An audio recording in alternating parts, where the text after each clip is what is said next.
여러분, 지금 당장 자신의 종아리를 한번 만져보세요. 손으로 종아리를 감쌌을 때 두 손가락이 겹쳐진다면 오늘 이 영상을 끝까지 보셔야 합니다. 왜냐하면 그것은 단순히 다리가 가늘어진 것이 아니라 지금 이 순간에도 여러분의 몸속에서 조용히 하지만 무섭게 진행되고 있는 질병의 신호일 수 있기 때문입니다. 많은 분들이 나이가 들면서 다리가 가늘어지는 것을 당연하게 생각합니다. 살이 좀 빠졌나 보다, 원래 마른 편이라서 나이 들면 다 그렇지라고 넘겨버리죠. 그런데 세계 최대 규모의 노인 건강 추적 연구에서 충격적인 사실이 밝혀졌습니다. 종아리 둘레가 32cm 미만인 노인의 경우 근감소증 진단 가능성이 무려 82%에 달한다는 것입니다. 단순한 다리 굵기 하나가 여러분의 건강 상태를 어쩌면 여러분의 남은 삶의 질을 통째로 말해주고 있는 셈입니다.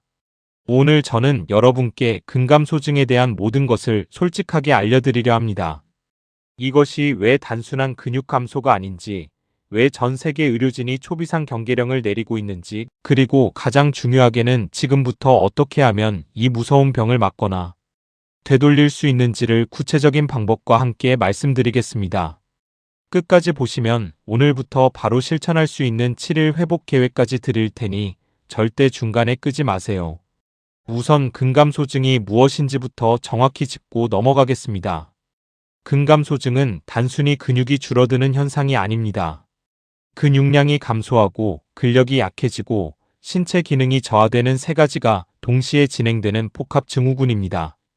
그냥 두면 결국 걷기조차 힘들어지는 상태로 이어지는 매우 심각한 질병인 것입니다. 실제로 세계보건기구는 근감소증을 공식 질병으로 등재했습니다. 이 한 가지 사실만으로도 이것이 얼마나 심각한 문제인지 느껴지시지 않나요? 우리 몸의 근육은 30대의 최대치에 도달한 뒤 40대부터 서서히 빠지기 시작합니다. 50대에는 매년 1%씩, 그러다 60대 이후부터는 매년 1.5에서 2%씩 근육이 사라집니다. 70대가 되면 젊었을 때의 절반 수준으로 근육이 줄어드는 분도 있습니다. 그런데 이 근육 손실이 단순히 몸이 약해지는 것으로 끝나지 않는다는 게 문제입니다. 근감소증이 있는 사람은 그렇지 않은 사람에 비해 낙상 위험이 3배 높습니다. 낙상이 발생하면 고관절 골절로 이어지는 경우가 많은데 65세 이상 노인에게 고관절 골절은 1년 이내 사망률이 20에서 30%에 달하는 매우 치명적인 사건입니다.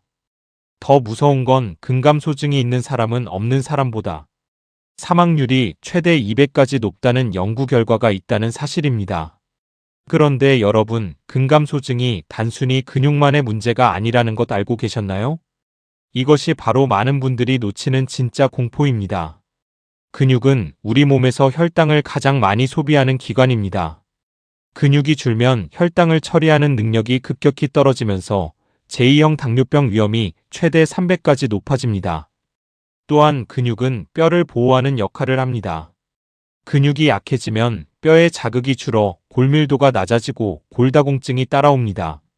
심지어 최근의 대규모 연구에서는 근감소증이 있는 사람의 치매, 발병 위험이 최대 2.5배 높다는 충격적인 결과가 발표되었습니다. 다리 근육이 뇌와 연결되어 있다는 것이 믿기지 않으시죠? 하지만 과학이 증명한 사실입니다. 근육에서 분비되는 마이오카인이라는 물질이 뇌로 전달되어 신경세포를 보호하고 인지 기능을 유지시키는 역할을 하기 때문입니다. 그렇다면 지금 제가 근감소증인지 아닌지 어떻게 알 수 있을까요? 가장 간단한 자가 진단법이 바로 종아리 둘레 측정입니다. 지금 당장 줄자를 꺼내 종아리의 가장 굵은 부분을 재보세요. 남성의 경우 34cm 미만, 여성의 경우 33cm 미만이라면 근감소증을 의심해야 합니다. 특히 남녀 모두 32cm 미만이라면 즉시 전문의 상담이 필요한 상황입니다.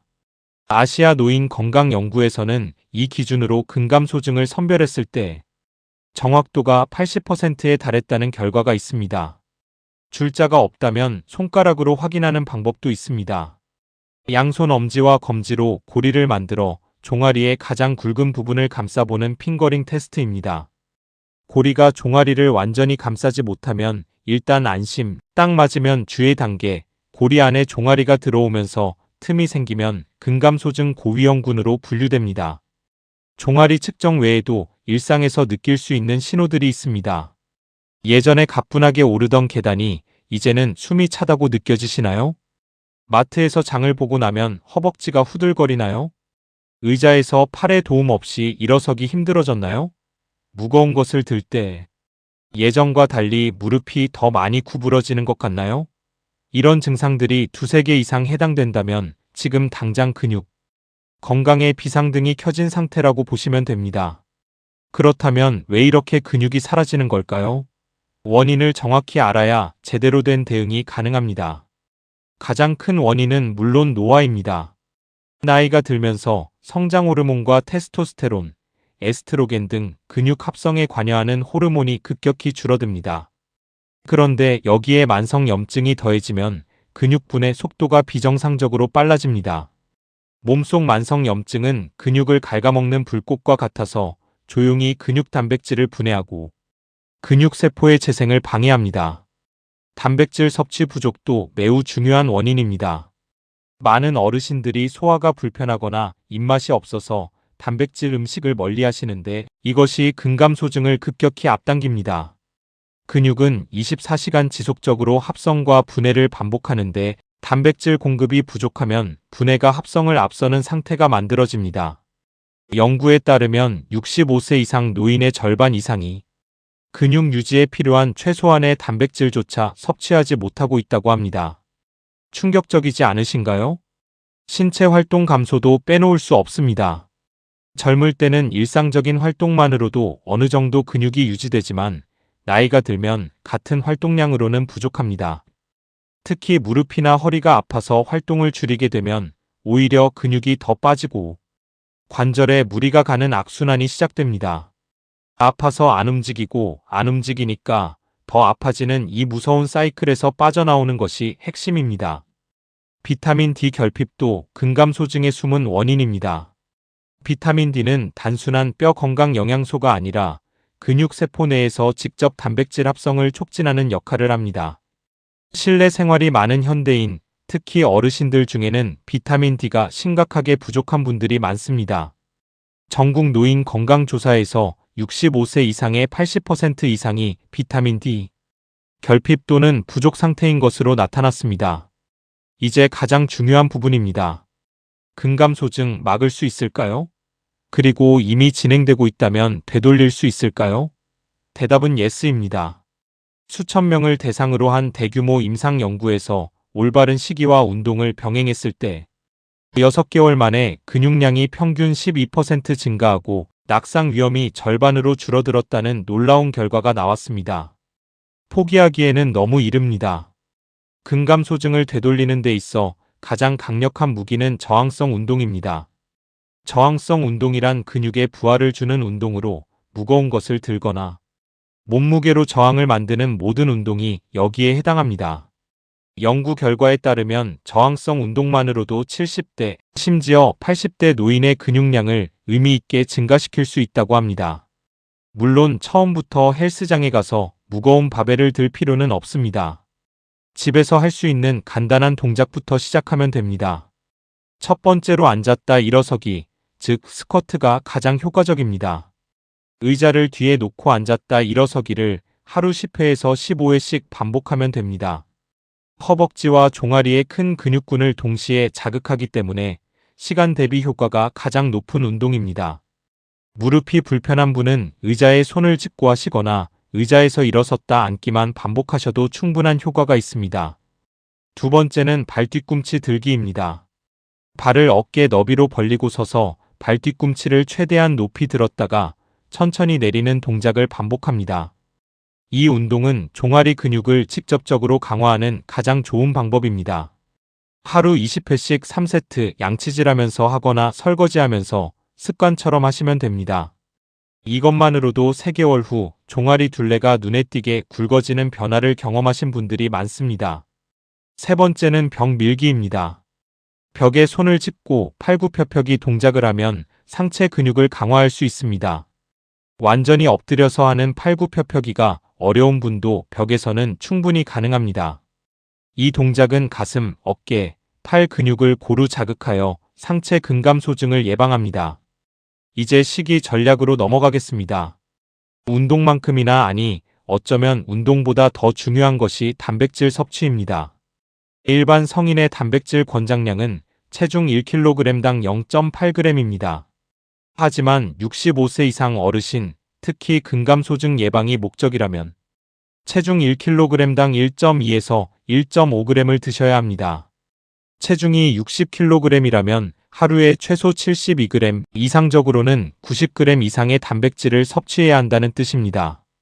그런데 단백질 섭취에는 중요한 전략이 있습니다. 한 끼에 몰아서 먹는 것보다 세 끼에 골고루 나누어 먹는 것이 훨씬 효과적입니다. 특히 운동 후 30분 이내에 단백질을 섭취하면 근육 합성 효과가 최대 40%까지 높아집니다. 이 황금의 30분을 절대 놓치지 마세요. 그렇다면 어떤 음식을 드셔야 할까요? 첫 번째 핵심 식품은 계란입니다. 계란은 필수 아미노산이 완벽하게 균형 잡힌 음식으로 근육 합성에 가장 이상적인 단백질 공급원입니다. 특히 계란인자의 풍부한 류신이라는 아미노산은 근육 합성의 스위치를 켜는 핵심 물질로 하루 두세 개의 계란이 근감소증 예방에 놀라운 효과를 발휘합니다. 콜레스테롤 걱정 때문에 계란을 멀리하셨던 분들께 말씀드리고 싶습니다. 최신 연구들은 건강한 성인에서 하루 2개의 계란 섭취가 심혈관 건강에 문제가 없다고 결론 내리고 있습니다. 두 번째는 두부와 콩류입니다. 두부는 한국인의 식탁에서 빼놓을 수 없는 음식이자 훌륭한 단백질 공급원입니다. 두부 100g에는 약 8g의 단백질이 들어있는데 소화 흡수율도 높아서 위장이 약한 어르신들에게 특히 좋습니다. 된장국에 두부 한 모, 순두부 한 그릇, 두부조림 한 접시만으로도 하루 단백질의 30% 이상을 보충할 수 있습니다. 청국장과 나토에 들어있는 식물성 단백질과 유익균의 조합은 근육 내 염증을 줄이고 단백질 흡수율을 높이는 이중 효과가 있습니다. 세 번째는 등 푸른 생선입니다. 고등어, 참치, 연어, 꽁치와 같은 등 푸른 생선에는 오메가3 지방산이 풍부합니다. 오메가3는 단순한 혈관 건강 영양소가 아니라 근육 내 염증을 직접 억제하고 근육 단백질 분해를 막아주는 근육 보호제입니다. 전 세계 연구팀이 오메가3 섭취자와 비섭취자를 비교했더니 오메가3를 꾸준히 섭취한 그룹은 근육 손실 속도가 35% 느렸다는 결과가 있습니다. 일주일에 두세 번 등 푸른 생선을 드시는 것만으로도 이 혜택을 누릴 수 있습니다. 네 번째는 우유와 유제품입니다.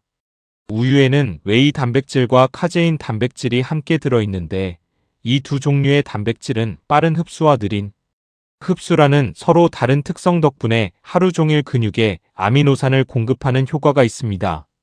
특히 잠자리에 들기 전 따뜻한 우유 한 잔은 수면 중 진행되는 근육 회복 과정에서 재료를 공급해주는 역할을 합니다. 유당 불내증이 있는 분은 락토프리 우유나 두유, 아몬드유 등으로 대체하시면 됩니다. 다섯 번째는 고구마입니다. 단백질이 아니냐고 의아하게 생각하실 수 있지만 고구마는 근감소증 예방에 매우 중요한 역할을 합니다. 근육이 에너지를 만들려면 탄수화물이 필요한데 고구마의 복합 탄수화물은 혈당을 천천히 올려 근육에 지속적인 에너지를 공급합니다. 또한 고구마의 칼륨은 근육 경련을 예방하고 베타카로틴은 근육 내 산화 스트레스를 줄이는 천연 항산화제 역할을 합니다. 운동 전 삶은 고구마 한 개를 드시면 운동 효율이 눈에 띄게 달라집니다. 이제 7일 실행 계획을 드리겠습니다. 이것만 따라 하셔도 일주일 후 분명한 변화를 느끼실 수 있습니다. 첫 번째 날에서 두 번째 날까지는 현재 상태 파악과 준비 단계입니다. 종아리 둘레를 줄자로 정확히 측정하고 기록해 두세요. 스마트폰 메모장에 오늘 날짜와 함께 저장해 두시면 나중에 변화를 확인하실 수 있습니다. 냉장고를 점검해서 계란, 두부, 우유, 고등어 등 단백질 식품이 충분한지 확인하고 부족하면 보충합니다. 오늘부터 하루 물 섭취량을 체중 kg당 30ml 이상으로 늘리세요. 근육의 70%는 수분으로 이루어져 있기 때문입니다. 세 번째 날에서 네 번째 날은 운동 루틴 시작입니다. 아침에 일어나자마자 발 뒤꿈치 들기 20회를 합니다. 점심 식사 후 15분 집 안이나 근처 공원에서 걷습니다. 저녁 식사 전 의자 스쿼트 10회를 3세트 합니다. 이것이 부담스러우면 5회씩만 하셔도 됩니다. 꾸준함이 강도보다 훨씬 중요합니다. 5번째 날에서 7번째 날은 루틴 정착과 강화 단계입니다. 운동 횟수를 조금씩 늘리고 식사마다 단백질 식품을 하나씩 포함시킵니다. 아침에 계란 2개, 점심에 두부나 생선, 저녁에 살코기나 콩류를 넣으면 자연스럽게 하루 단백질 목표량을 달성할 수 있습니다.